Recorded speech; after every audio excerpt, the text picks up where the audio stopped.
শুভেচ্ছা,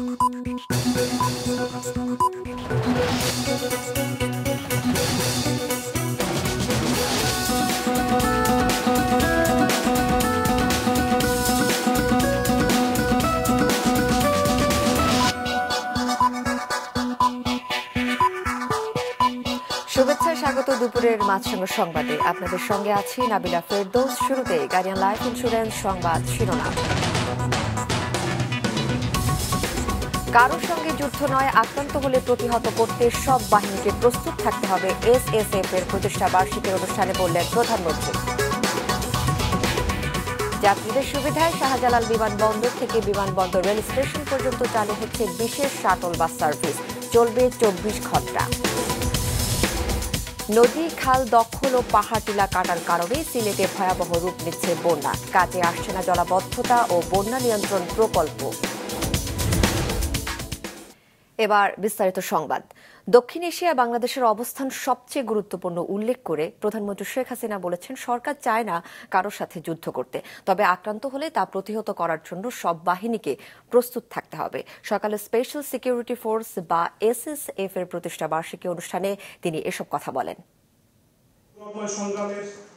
দেশের রাষ্ট্র, সরকার প্রধান এবং সরকার কর্তৃক ঘোষিত অন্যান্য গুরুত্বপূর্ণ ব্যক্তিদের দৈহিক নিরাপত্তার জন্য 1986 সালে রাষ্ট্রপতির নিরাপত্তা বাহিনী গঠিত হয়।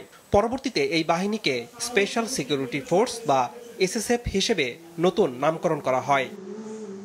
সকালে নিজ কার্যালয়ে প্রধানমন্ত্রী শেখ হাসিনা বিশেষ এই নিরাপত্তা বাহিনীর 38তম প্রতিষ্ঠা বার্ষিকী উপলক্ষে আয়োজিত অনুষ্ঠানে যোগ দেন। তিনি বলেন, সততা, নিষ্ঠা ও পেশাদারিত্ব বজায় রেখে বরাবরের মতো এসএসএফ প্রশংসার সাথে দায়িত্ব পালন করছে। এসএসএফ সহ সকলের জন্য দোয়া করি যেন সবাইকে আল্লাহ সুরক্ষিত রাখে, কারণ এটা কঠিন দায়িত্ব। আর একটি বিষয় আমি নিশ্চয় বলবো, আমরা রাজনীতি করি, আমার কিন্তু আর কোনো শক্তি নেই, শক্তি একমাত্র জনগণ। এই জনগণের শক্তিটা নিয়েই আমরা চলি। কাজে এই জনবিচ্ছিন্ন যাতে না হয়ে যায়, মানুষের থেকে বিচ্ছিন্ন হলে কিন্তু আমাকে আর গুলি বোমা লাগবে না, এমনি শেষ হয়ে যাবো। কাজে এরাই আমার প্রাণ শক্তি, এটুকু মনে রাখতে হবে। দক্ষিণ এশিয়ায় বাংলাদেশের অবস্থান সবচেয়ে গুরুত্বপূর্ণ উল্লেখ করে প্রধানমন্ত্রী বলেন, কারো সাথে যুদ্ধ নয়, তবে আক্রান্ত হলে প্রতিহত করতে সব বাহিনীকে প্রস্তুত থাকতে হবে।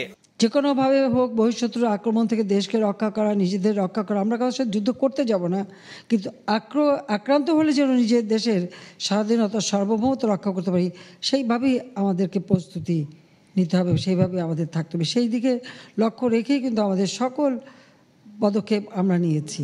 ধারাবাহিকভাবে ক্ষমতায় আছে বলেই আওয়ামী লীগ সরকার স্থায়ী উন্নয়ন কাজ করতে পারছে বলেন সরকার প্রধান। 2009 থেকে এ পর্যন্ত ধারাবাহিকভাবে ক্ষমতায় আছি বলেই একটা সুযোগ হয়েছে যে উন্নয়নগুলি দৃশ্যমান করা এবং এগুলিকে একটা স্থায়ী উন্নয়নের ধারাটা অব্যাহত রাখতে পেরেছি। আমি একটি রাত পার হলে সকালে চিন্তা করি যে আমি আর একটা দিন পেলাম কাজ করতে, কিন্তু আমি পিছিয়ে যাইনি। শত বাধা অতিক্রম করেই কিন্তু দেশকে এগিয়ে নিয়ে যেতে পারছে, এটাই হচ্ছে সব থেকে বড় কথা। সরকারের আর্থসামাজিক উন্নয়নের সুফল সবাই পাচ্ছে, আবারও স্মরণ করিয়ে দেন প্রধানমন্ত্রী। আনোয়ার হোসেন, মাছরাঙা সংবাদ, ঢাকা। বিদেশ ফেরত যাত্রীদের জিম্মি করে রেন্টেকার, প্রাইভেট কার, সিএনজি চালিত অটোরিকশার এক চক্র আদায় করে বাড়তি ভাড়া। যাত্রীদের সুবিধায় বেসামরিক বিমান চলাচল কর্তৃপক্ষ ও বিআরটিসি মিলে চালু করতে যাচ্ছে বিশেষ শাটল বাস সার্ভিস।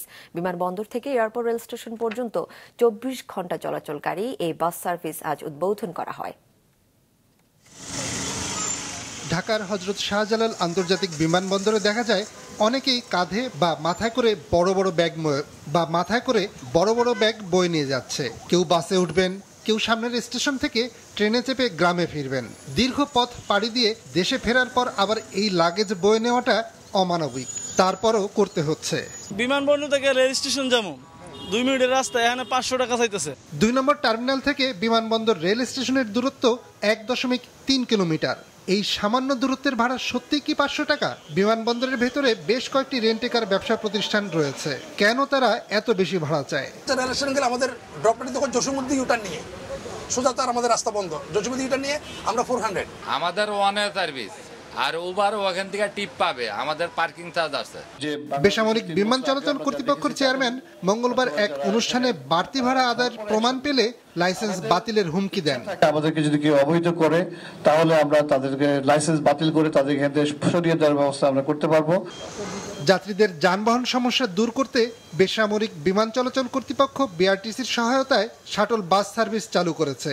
এটি বিমানবন্দর টার্মিনাল 2 থেকে বিমানবন্দর গোলচত্বর, উত্তরা, জসিমউদ্দিন রোড, বিমানবন্দর রেলওয়ে স্টেশন ও বিমানবন্দর 3 নম্বর টার্মিনাল হয়ে আবার টার্মিনাল 2-এ পৌঁছাবে। সড়ক ও যোগাযোগ মন্ত্রী সকালে এর উদ্বোধন করেন। বাংলাদেশে কোনো বিচ্ছিন্ন উদ্বোধন হলেও সাথে সাথে এই সেবা চালু হয়নি। কোনো যাত্রী না নিয়েই বিআরটিসির সাজানো গোছানো বাসটি বিমানবন্দর ছেড়ে চলে যায়। কবে থেকে যাত্রী সেবা চালু হবে এবং ভাড়া কত হবে তা ঠিক হয়নি এখনো। নিয়াজ মোরশেদ, মাছরাঙা সংবাদ, ঢাকা। দুর্নীতির জন্য শুধু আমলাদের দিকে আঙ্গুল না তুলে রাজনীতিবিদদেরও আয়নায় চেহারা দেখার আহ্বান জানিয়েছেন সড়ক পরিবহন ও সেতুমন্ত্রী ওবায়দুল কাদের। রাজধানীতে এক অনুষ্ঠানে একথা বলেন তিনি। প্রথমত আয়নায় নিজের চেহারাটা দেখা যে আমি অ্যাজ এ পলিটিশিয়ান আমি আমলাদের করাপশনের বিরুদ্ধে বলছি, তো আমার এখানেও তো করাপশন আছে, নেই? অবশ্যই আছে। নদী খাল দখল, অবাধে পাহাড় টিলা কাটার কারণে সিলেটে ভয়াবহ রূপ নিচ্ছে বন্যা। প্রতি বছর এতে ব্যাপক ক্ষয়ক্ষতির মুখে পড়ছে মানুষ। জলাবদ্ধতা ও বন্যা নিয়ন্ত্রণে সরকারের নেওয়া হাজার কোটি টাকার প্রকল্প কাজে আসছে না দখলদারদের দৌরাত্মে। সিলেট থেকে স্টাফ রিপোর্টার শুভ্র দাসের তথ্য ও ছবিতে ডেস্ক রিপোর্ট। 2022 সালের ভয়াবহ বন্যার পর চলতি বছরে এক মাসে 2 বার বন্যার কবলে পড়েছে সিলেট। প্রথম দফা 27শে মে আর দ্বিতীয় দফা 15ই জুন নগরীসহ বিভাগের 4 জেলায় দুর্ভোগে পড়েন লাখো মানুষ। নদীর জায়গা দখল করে স্থাপনা নির্মাণ, শিল্প কারখানার দূষণ, পলিতে ভরাট সহ নানা কারণে সুরমা কুশিয়ারা সহ সিলেট বিভাগের 31টি নদী আজ সংকটাপন্ন বলছেন বিশেষজ্ঞরা। পানি যে চলে যাবে সেই যে ছড়াগুলো আগে ছিল সেই ছড়াগুলো অনেকগুলোই মানে সংকুচিত হয়ে গেছে, দখল হয়ে গেছে এবং ভরাটও হয়ে গেছে। প্রাকৃতিক কারণেও হয়েছে আর মানুষরা এই ময়লা আবর্জনা ফেলে সেটাও করেছে। তো এই সমস্ত কারণগুলোই কিন্তু বিপক্ষে যাচ্ছে। আগামী জুলাইয়ের হয়তো লাস্টের দিকে আরেকটি বন্যা আসতে পারে, কারণ তখন ভরা বর্ষা থাকবে। তো আমার কাছে মনে হচ্ছে যে আসলে বর্তমানে জলবায়ু পরিবর্তনের কারণে যে পরিমাণ বৃষ্টিপাত এক মাসে হওয়ার কথা ছিল তা 3 থেকে 4 দিনে হয়ে যাচ্ছে। 2009 থেকে 23 সাল পর্যন্ত জলাবদ্ধতা নিরসনে বিভিন্ন প্রকল্পে 1078 কোটি টাকা ব্যয় করেছে সিটি কর্পোরেশন। তবু রক্ষা হয়নি বন্যা ও জলাবদ্ধতা থেকে। সিটি মেয়র জানালেন, বন্যা মোকাবেলায় সব মন্ত্রণালয়কে সাথে নিয়ে সমন্বিত উদ্যোগের পরিকল্পনা নেওয়া হচ্ছে। সবাইকে ইন্টিগ্রেটেড করে আমরা আগামী দিনে একটি, তাহলে শুধু সিলেট সিটি নয়, আমি সিলেট সিটির কথা বলছি না, আমরা সমস্ত এই অঞ্চলটাকে সিলেটের আমাদের গোয়াইনঘাট, জৈন্তা, খানাইঘাট, আপনার কোম্পানিগঞ্জ, আপনার জকিগঞ্জ, দক্ষিণ সুরমা, এই কারণটা হলো এই দিক থেকে কিন্তু পানির ডলটা আসে। আমরা যদি এই সব কিছু যদি আমরা প্ল্যানিং করে না গাই তাহলে এরকমই কিন্তু খনন করা হবে আর আবার কিছুদিন পরে আবার পলিবাড়ি উঠে যাবে। সিলেট জেলায় 35টি, সুনামগঞ্জে 97টি, মৌলভীবাজারে 8টি ও হবিগঞ্জে 28টি নদী ছিল। এর মধ্যে অনেক নদ নদী এরই মধ্যে হারিয়ে গেছে। নদী রক্ষা কমিশনের সর্বশেষ 2023 সালের হিসেব মতে বেশ কিছু নদীর তীর 1194 জন দখল করে রেখেছে। মাছরাঙা নিউজ ডেস্ক। তিস্তার পানি বন্টন চুক্তি নিয়ে পশ্চিমবঙ্গের মুখ্যমন্ত্রী যা বলছেন এটি তাদের অভ্যন্তরীণ বিষয়। এটি নিয়ে দেশটির কেন্দ্রীয় সরকারের সঙ্গে আলোচনা চালিয়ে যাচ্ছে সরকার, জানিয়েছেন পররাষ্ট্রমন্ত্রী ডক্টর হাসান মাহমুদ। ভারতের সাথে রেল যোগাযোগের বিষয়ে তিনি বলেন, এই যোগাযোগ এক সময় ছিল, সেটি এখন পুনঃস্থাপিত হচ্ছে। প্রথমত রেল যোগাযোগ তো আছে তাদের সাথে, ঢাকা কলকাতা রেল যোগাযোগ, খুলনা কলকাতা রেল যোগাযোগ, তারপর উত্তরবঙ্গ শিলিগুড়ি রেল যোগাযোগ তো আছেই তাদের সাথে। আর 65 সালের আগে অনেক বেশি রেল যোগাযোগ ছিল এবং 65 সালে যুদ্ধের পর এই রেল যোগাযোগগুলো বন্ধ হয়ে যায়। যেগুলো বন্ধ হয়ে গিয়েছিল আমরা সেগুলো ধীরে ধীরে চালু করার লক্ষ্যে কাজ করছি। হাসপাতালে চিকিৎসাধীন বিএনপি চেয়ারপারসন খালেদা জিয়ার নিঃশর্ত মুক্তির দাবিতে 3 দিনের কর্মসূচি দিয়েছে দলটি। দুপুরে নয়াপল্টনে বিএনপির কেন্দ্রীয় কার্যালয়ে এক যৌথ সভা শেষে একথা জানান মহাসচিব মির্জা ফখরুল ইসলাম আলমগীর। জানান, আগামী 29 জুন বিকেল 3টায় নয়াপল্টন কার্যালয়ের সামনে খালেদা জিয়ার মুক্তির দাবিতে সমাবেশ হবে। 1 জুলাই দেশের সব মহানগর এবং 3রা জুলাই সব জেলা সদরে মহাসমাবেশ করবে বিএনপি।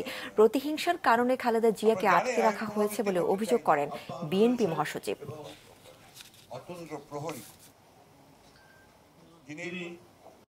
29 জুন শনিবার আমাদের নয়াপল্টন অফিসের সামনে সমাবেশ অনুষ্ঠিত হবে। সারা দেশের মহানগরগুলোতে 1 জুলাই মহানগরগুলোতে সমাবেশ, 3 তারিখে সারা দেশের জেলা সদরগুলোতে তার মুক্তির দাবিতে সমাবেশ অনুষ্ঠিত হবে।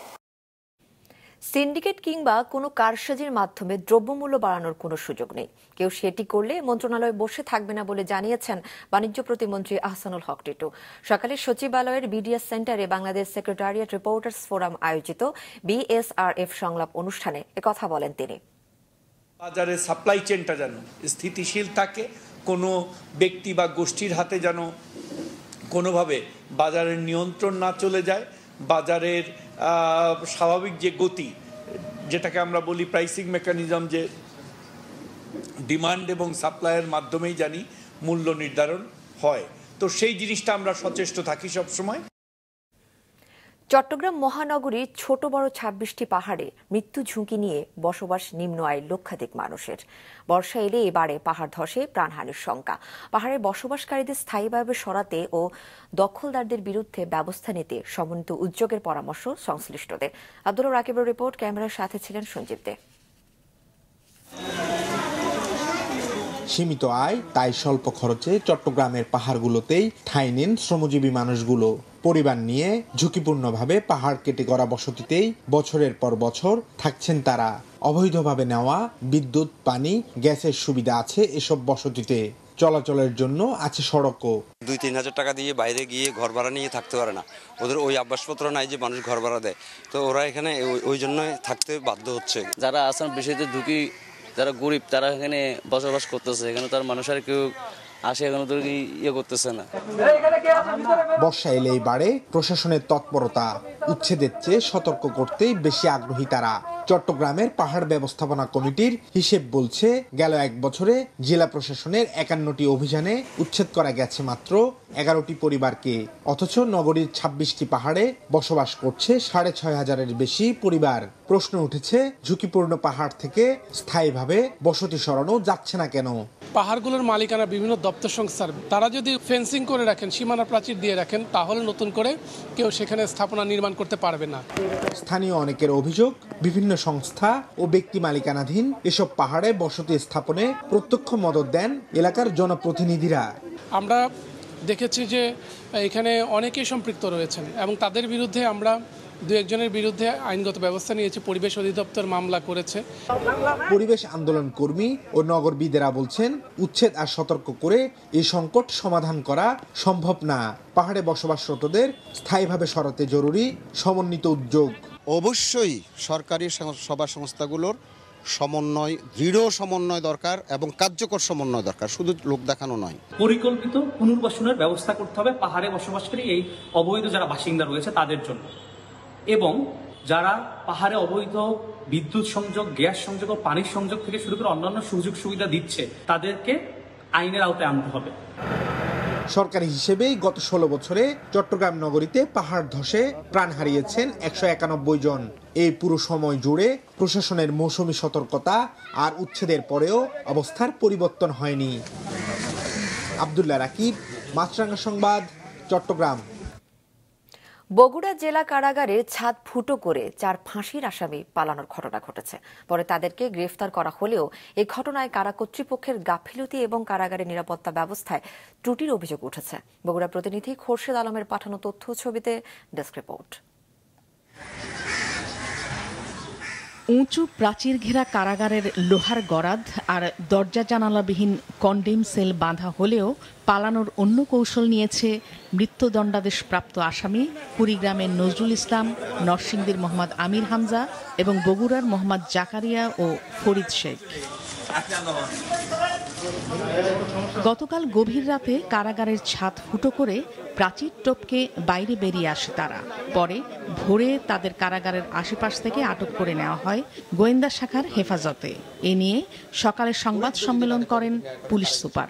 এই 4 জন যারা পলাতক মৃত্যুদণ্ডাদেশপ্রাপ্ত কয়েদি, তারা জেলখানার সংলগ্ন যে ব্রিজটি, সে ব্রিজ দিয়ে পাড়ি দিয়ে তারা জেলখানার নদীর ওই পাড়ে, ওখানে চাষিবাজার এলাকায় তারা অবস্থান নেয় এবং তাদের পরিকল্পনা ছিল সেখান থেকে পৃথকভাবে তারা বিভিন্ন জায়গায় চলে যাওয়া। এদিকে আসামি পালানোর এমন ঘটনায় কারা কর্তৃপক্ষের গাফিলতি এবং নিরাপত্তা ব্যবস্থায় ত্রুটির অভিযোগ করেছেন এলাকাবাসী। মনে হয় যে ওই আসামি মানুষ না, হয়তো জিনভূত, আর না হলে প্রশাসনের এখানে সহযোগিতা ছাড়া পালাতে পারে না এই জেলখানে, এই বাউন্ডারির ভেতর। নিশ্চিত নিরাপত্তা বেষ্টনী ভেঙে এই 4 জন ফাঁসির আসামি কিভাবে এইখান থেকে তারা পালিয়ে গেল, এই বিষয়টা অত্যন্ত গভীরভাবে সুচারুরূপে তদন্ত করে দেখা দরকার। ঘটনা তদন্তে অতিরিক্ত জেলা ম্যাজিস্ট্রেটকে প্রধান করে 6 সদস্যের কমিটি গঠন করা হয়েছে। এতে জেলা পুলিশ, গণপূর্ত অধিদপ্তর ও জেলা কারা কর্তৃপক্ষের প্রতিনিধিকে সদস্য হিসাবে রাখা হয়েছে। তাদেরকে আমরা নির্দেশনা দিয়েছি কারাগারের যে অভ্যন্তরীণ নিরাপত্তা, সেখানে কোনো ঘাটতি ছিল কিনা ইত্যাদি এই বিষয়গুলো পুঙ্খানুপুঙ্খভাবে ফাইন্ডিংস আকারে আমাদেরকে দেওয়ার জন্য। এই ফাইন্ডিংস পাওয়ার পরে তারপরে আমরা যথাযথ ব্যবস্থা নেব। এ ব্যাপারে ক্যামেরার সামনে কোনো কথা বলতে রাজি হয়নি কারা কর্তৃপক্ষ। মাছরাঙা নিউজ ডেস্ক। লালমনিরহাটের কালীগঞ্জ উপজেলার মালগারো সীমান্তে ভারতীয় সীমান্তরক্ষী বাহিনী বিএসএফ এর গুলিতে এক বাংলাদেশের মৃত্যু হয়েছে। গতরাতে এই ঘটনা ঘটে। বিজিবি ও স্থানীয়রা জানায় নুরুল সহ কয়েকজন বাংলাদেশি গরু আনতে মালগারো সীমান্তে গেলে বিএসএফ এর টহল দল গুলি ছোড়ে। এতে ঘটনাস্থলেই নুরুলের মৃত্যু হয়। পরে মরদেহ উদ্ধার করে পুলিশ। এই ঘটনার প্রতিবাদ সহ পতাকা বৈঠকের আহ্বান জানিয়ে বিএসএফকে চিঠি দিয়েছে বাংলাদেশি সীমান্তরক্ষী বাহিনী বিজিবি।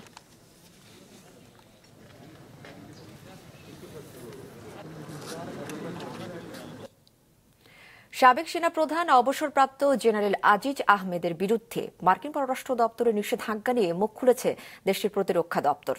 নিয়মিত প্রেস ব্রিফিংয়ে পেন্টাগনের মুখপাত্র মেজর জেনারেল প্যাট রাইডার বলেন, ব্যাপক দুর্নীতিতে জড়িত থাকার দায়ে তার বিরুদ্ধে ব্যবস্থা নিয়েছে মার্কিন পররাষ্ট্র দপ্তর। আজিজের বিরুদ্ধে নিষেধাজ্ঞা গণতান্ত্রিক প্রতিষ্ঠান ও আইনি শাসনের প্রতি যুক্তরাষ্ট্রের যে প্রতিশ্রুতি রয়েছে তা পুনর্নিশ্চিত করেছে। পেন্টাগন মুখপাত্র আরও বলেন, বাংলাদেশের সঙ্গে যুক্তরাষ্ট্রের ঘনিষ্ঠ দ্বিপাক্ষিক প্রতিরক্ষা সম্পর্ক রয়েছে। গত মে মাসের সাবেক সেনাপ্রধান জেনারেল আজিজের উপর নিষেধাজ্ঞা দেয় যুক্তরাষ্ট্র। The State Department has designated General Ahmed for significant corruption. They did this back in May. That designation reaffirms the U.S. commitment to strengthening democratic institutions and the rule of law in Bangladesh, and the department supports the anti-corruption efforts that are being taken there. And I would just, conclude by saying that the U.S. does have a close bilateral defense relationship with Bangladesh in support of shared values and interests, such as a shared free and open Indo-Pacific and maritime and regional security. So just leave it there. দুপুরের সংবাদ শেষ করছি। যাবার আগে guardian life insurance সংবাদ শিরোনামগুলো আরও একবার। কারোর সঙ্গে যুদ্ধ নয়, আক্রান্ত হলে প্রতিহত করতে সব বাহিনীকে প্রস্তুত থাকতে হবে, এসএসএফ এর প্রতিষ্ঠা বার্ষিকী অনুষ্ঠানে বললেন প্রধানমন্ত্রী। যাত্রীদের সুবিধায় শাহজালাল বিমানবন্দর থেকে বিমানবন্দর রেল স্টেশন পর্যন্ত চালু হচ্ছে বিশেষ শাটল বাস সার্ভিস, চলবে 24 ঘন্টা। নদী খাল দখল ও পাহাড় টিলা কাটার কারণে সিলেটে ভয়াবহ রূপ নিচ্ছে বন্যা। কাজে আসছে না জলাবদ্ধতা ও বন্যা নিয়ন্ত্রণ প্রকল্প। এ ছিল এখনকার মতো। ফেসবুকে আপডেট পেতে ভিজিট করুন মাছরাঙা টেলিভিশনের পেজে। ইউটিউব চ্যানেলেও দেখতে পারেন আমাদের সংবাদ প্রতিবেদন ও অনুষ্ঠান। আমাদের পরবর্তী সংবাদ বিকেল 5টায় দেখার আমন্ত্রণ রইল।